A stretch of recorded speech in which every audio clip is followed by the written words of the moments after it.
আসসালামু আলাইকুম।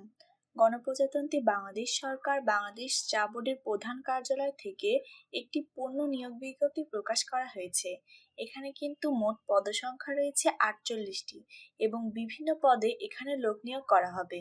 সো এই নিয়োগ বিজ্ঞপ্তিতে আবেদন করতে হলে আপনার কি কি শিক্ষাগত যোগ্যতা দরকার, কোন কোন জেলার প্রার্থীগণ আপনারা আবেদন করতে পারবেন, আবেদনের শেষ সীমা, আবেদন করতে মোট কত টাকা খরচ হতে পারে, সম্পূর্ণটি আমি ভিডিওতে বলে দেওয়ার চেষ্টা করব।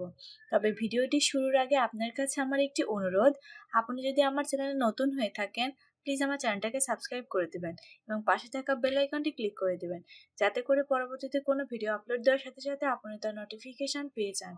এখন চলে যাব আমরা মূল ভিডিওতে। 28 আগস্ট 2024 এই নিয়োগ বিজ্ঞপ্তিটি প্রকাশ করা হয়েছে। এখানে কিন্তু মোট পদসংখ্যা রয়েছে 48টি এবং আমরা দেখতে পাচ্ছি যে এখানে বিভিন্ন পদে লোক নিয়োগ করা হবে। এখানে প্রথমে যে পদটি রয়েছে সেটি হচ্ছে সার্ভেয়ার, পিডিইও বাংলাদেশ চা বোর্ড, শ্রীমঙ্গল মৌলভীবাজার। এখানে 14তম গ্রেডে বেতন নির্ধারণ করা হয়েছে 10,200 টাকা থেকে 24,680 টাকা এবং এখানে মোট পদসংখ্যা রয়েছে 2টি। শিক্ষাগত যোগ্যতা দরকার মাধ্যমিক স্কুল সার্টিফিকেট পরীক্ষায় পাস। দ্বিতীয় নম্বর যে পদটি রয়েছে সেটি হচ্ছে স্টোর কিপার, পিডিইও বাংলাদেশ চা বোর্ড, শ্রীমঙ্গল মৌলভীবাজার। এখানে 14তম গ্রেডে বেতন নির্ধারণ করা হয়েছে। এখানে মোট পদসংখ্যা রয়েছে 1টি। এখানে শিক্ষাগত যোগ্যতা দরকার স্নাতক ডিগ্রি সহ বৈজ্ঞানিক যন্ত্রপাতি, প্রকৌশলী দ্রব্যাদি এবং মনোহারী দ্রব্যাদি এবং সাধারণ স্টোর রক্ষণাবেক্ষণের অভিজ্ঞতা। 3 নম্বর যে পদটি রয়েছে সেটি হচ্ছে হিসাব সহকারী, পিডিও বাংলাদেশ চা বোর্ড। এখানে 16তম গ্রেডে বেতন নির্ধারণ করা হয়েছে 9,300 টাকা থেকে 22,490 টাকা। এখানে পদসংখ্যা রয়েছে 3টি।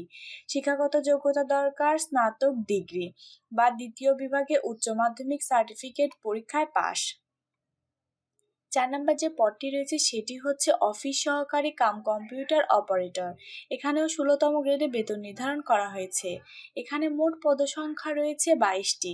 এখানে এইচএসসি পাস হতে হবে এবং কম্পিউটার বিষয়ে অভিজ্ঞতা থাকতে হবে। যে পদটি রয়েছে সেটি হচ্ছে গাড়ি চালক।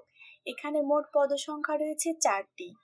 এখানে সরকার অনুমোদিত লাইসেন্স প্রাপ্ত হতে হবে। 6 নম্বর যে পদটি রয়েছে সেটি হচ্ছে প্লাম্বার। এখানেও 16তম গ্রেডে বেতন নির্ধারণ করা হয়েছে। পদসংখ্যা রয়েছে 1টি। প্লাম্বিং কাজে ট্রেড অথবা ভোকেশনাল সার্টিফিকেট থাকতে হবে।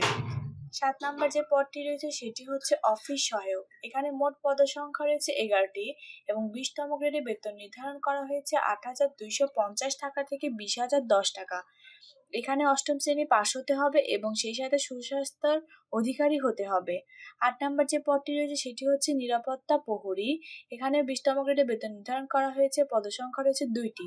8ম শ্রেণী পাস হতে হবে। 9 নম্বর যে পদটি রয়েছে সেটি হচ্ছে পরিচ্ছন্নতা কর্মী। এখানেও 20তম গ্রেডে বেতন নির্ধারণ করা হয়েছে।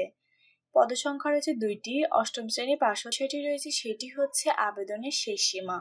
এখানে কিন্তু 26শে সেপ্টেম্বর 2024 তারিখের মধ্যে এই আবেদনটি অফিস চলাকালীন সময়ে এই ঠিকানায় পাঠাতে হবে এবং মোট টাকা খরচ হবে 1 থেকে 6 নং ক্রমিক পদের জন্য 200 টাকা এবং 7 থেকে 9 নং ক্রমিক পদের জন্য 100 টাকা। সো আপনারা দেরি না করে দ্রুতই আবেদনটি করে ফেলুন। আমার এই ভিডিওটি আজকে এ পর্যন্তই। সবাই ভালো থাকবেন, সুস্থ থাকবেন।